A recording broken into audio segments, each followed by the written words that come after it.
Welcome to Insight Marketing Success, the podcast where marketing knowledge meets real-world experience, from vision to execution. Welcome to IMS. Today we have Lucas Boccheciampe joining us. So Lucas, tell us who you are. Thank you for inviting me. So my name is Lucas Boccheciampe. Originally, I was born and raised in Venezuela. I'm a real estate broker in Key Biscayne, Florida. And I've been doing this for the last 14 years of my life here in Miami. Wonderful. So what is your education? How did you get from your education to doing real estate in Miami? So I went to high school in Venezuela. Right after high school in Venezuela, I came to the US to study and learn to speak English. I was like 17 years old. So I went to Crofton, Maryland, and I did half of junior and full senior year at Annie Arundel High School in Crofton, Maryland, which is a very small town, 18 to 20 minutes away from Washington, D.C. So I graduated there, went back to Venezuela, and I studied industrial engineering. I was in college for industrial engineering, and also throughout my whole career, I was working as an intern for Citibank, Venezuela. So my full 4 or 5 years in college, I was doing an internship with Citibank for 4 years while I was also studying college. Wow. After I graduated from college, I had to let go the Citibank banking job that I had to focus on finishing my career. And right after I graduated from industrial engineer, it's like the principal for the faculty for engineering. He told me, listen, if you do, because that program in that university was huge in industrial engineering. So you were touching a lot of, a lot of the things that you were studying. Well, you will study that for industrial engineer and for civil engineer. He told me, listen, you need only a few credits to get your civil engineering degree. So I stayed for 1.5 semesters to finish all the credits that I needed to become a civil engineer. And I did that, but I never went to my graduation. So I don't have my diploma, but I finished all the credits. But I didn't really need to have the degree, so I did not finish. But yeah, I have the background in civil engineering and 4 years in the financial sector. That was a corporate banking in Citibank. Okay, so that's your education. And then how did you end up in real estate? After I graduated, a friend of mine, also an engineer, we created a company. We were doing some industrial construction. So we were building warehouses for industrial clients like Plum Rose, all the industries like car dealerships, things like that. And then, so we were living in Venezuela. This is 2006 through 2008. And then we have this crazy government in Venezuela and everything went to hell, basically. So the government was doing these expropriations, taking property from the private sector. So my clients were getting damaged, or their properties were taken by the government. So we started having a lot of trouble finding clients because no one will like to invest because they didn't know what's going to happen next Sunday when this guy is going to come on the TV. And probably I'm the next one. So that started fading away. But I had a lot of experience building and doing construction. So that's when we decided to come to the US. I was a US resident. So for me, it was very easy to come to the United States. So I came here and I started actually working in a company that was doing some real estate sales, but they were developers for residential real estate. So I started like, let me work with these guys because I know construction. I thought that I know construction, but when you come here to the United States and you see that it is a building codes and regulations and things that we don't have in our countries, it was totally different. I wasn't enjoying the process of doing that because it was complicated. And I saw the owner of the company was a broker and he was making a lot of money selling the real estate he was building. I'm like, oh, probably I get my real estate license because I know about how the house is, the whole process of the construction. And if I get my license, it's going to be easier to sell because if you ask me anything about the house, I will know.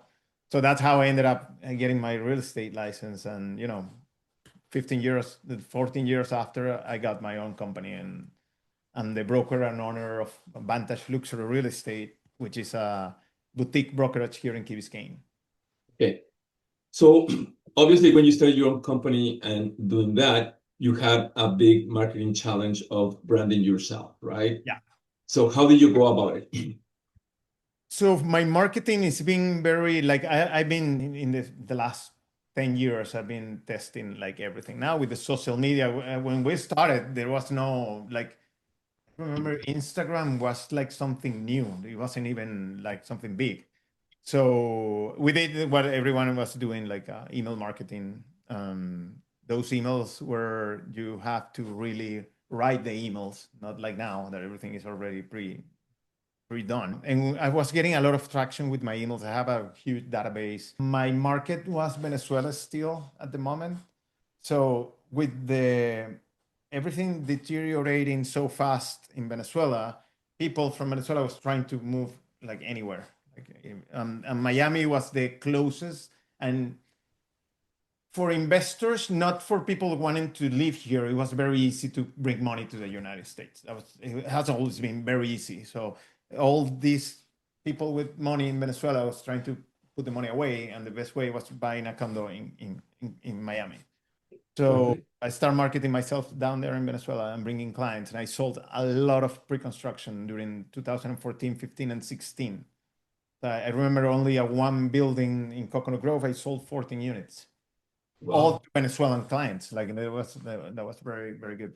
So after that, I have changed a lot. So I have a very big presence in the social media aspect. And what I'm selling now, I live in Key Biscayne, which is I don't know if you know Key Biscayne. It's a little island. I know Key Biscayne. Yeah, my brother lives there. So it's super, super nice. It's a privilege to live here. So my marketing now is showing the lifestyle that Miami can give you, aside from what you see South Beach and the parties and everything. It's you can have a really fun, nice, family-oriented lifestyle, not too far from, South Beach, which is a popular part. Yeah, no, I know Key Biscayne very well. Yeah. Okay. Awesome. So let's talk about a marketing endeavor you did in which you expected to receive this much, you invested and you received this much, but you learned something.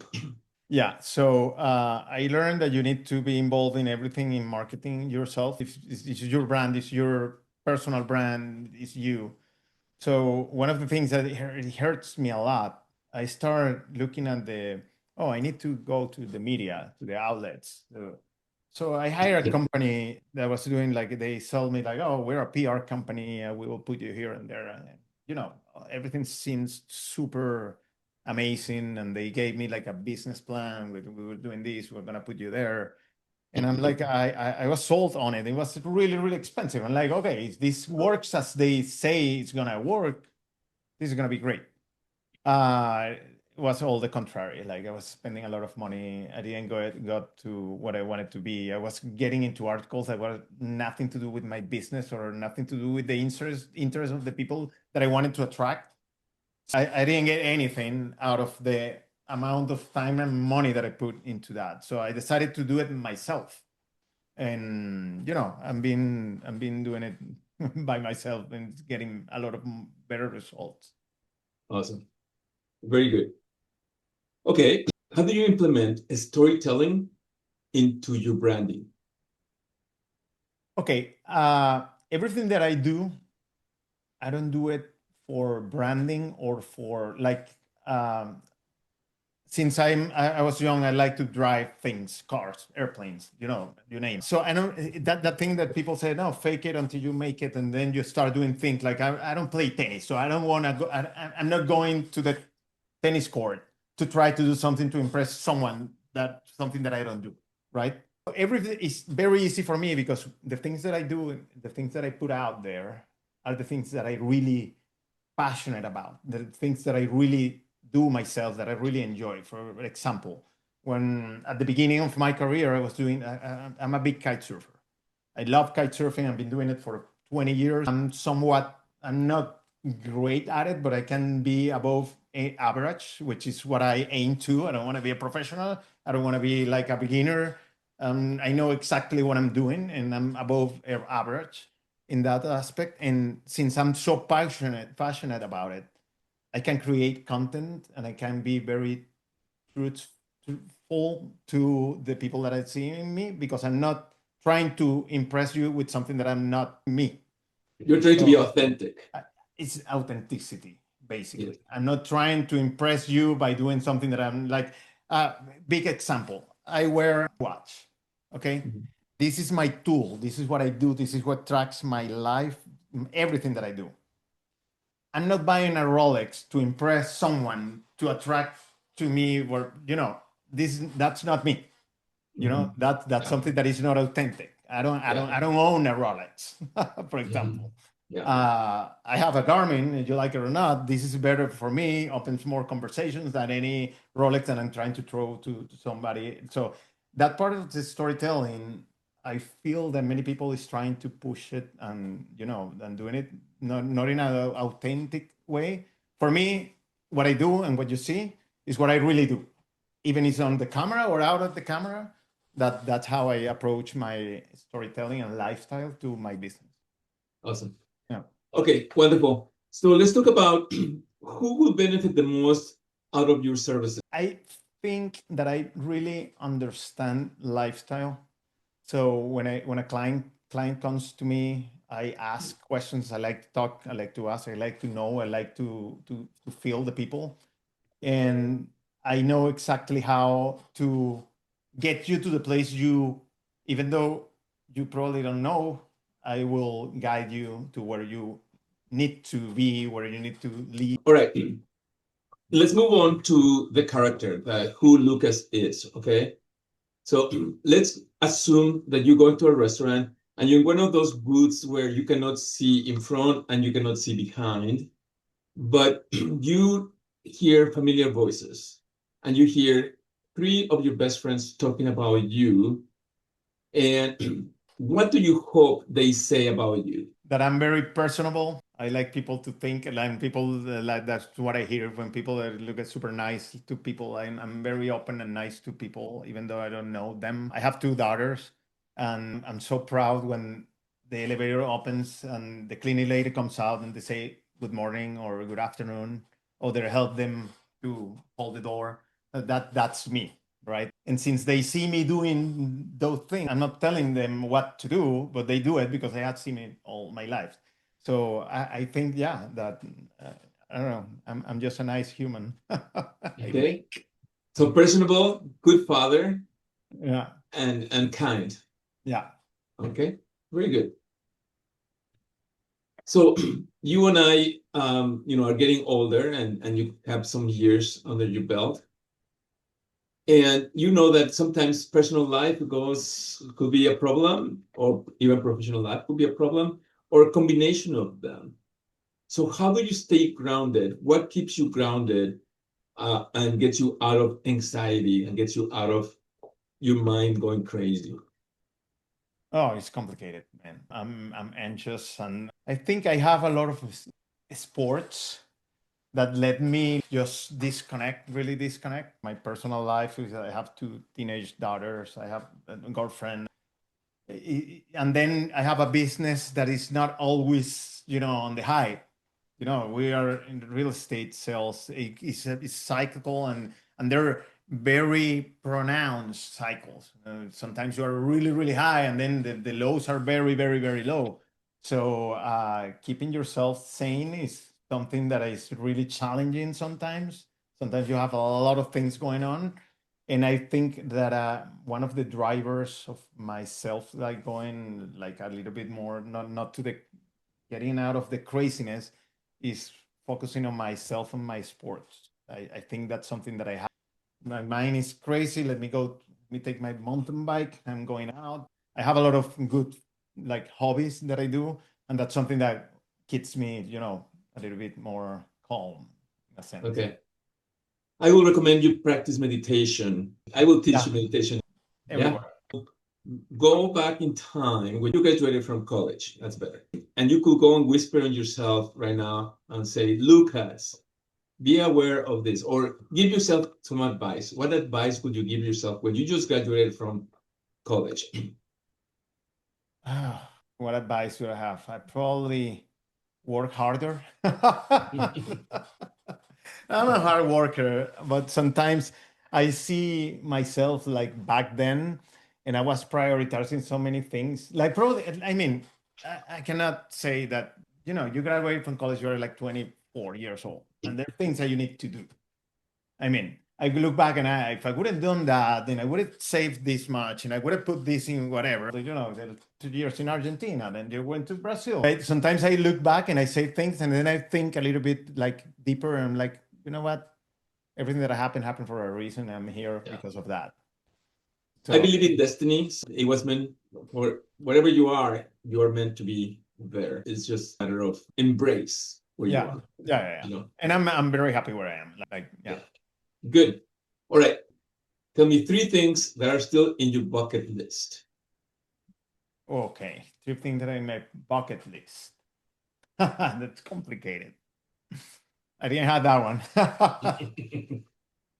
I don't know. Probably I need to travel more. That's something that I've been neglecting in the last few years. So I have few places that I really want to go and visit and get to know a little bit deeper. Like where? So I used to go to Southeast Asia for like family reasons. I used to go there a lot and I get to know countries, but I feel that I want to go to China, for example. I haven't been there in my life. That's one of my checks in the bucket list because I went 2 years ago to Japan. And when I got there, I got to a place where I was, all your life, people talk Japan and you have in your mind something like you think, oh, Japan seems with the picture, everything that I have seen might be like this. And when I got there, it was so shockingly different and amazing. And it was the best place I ever been in my life.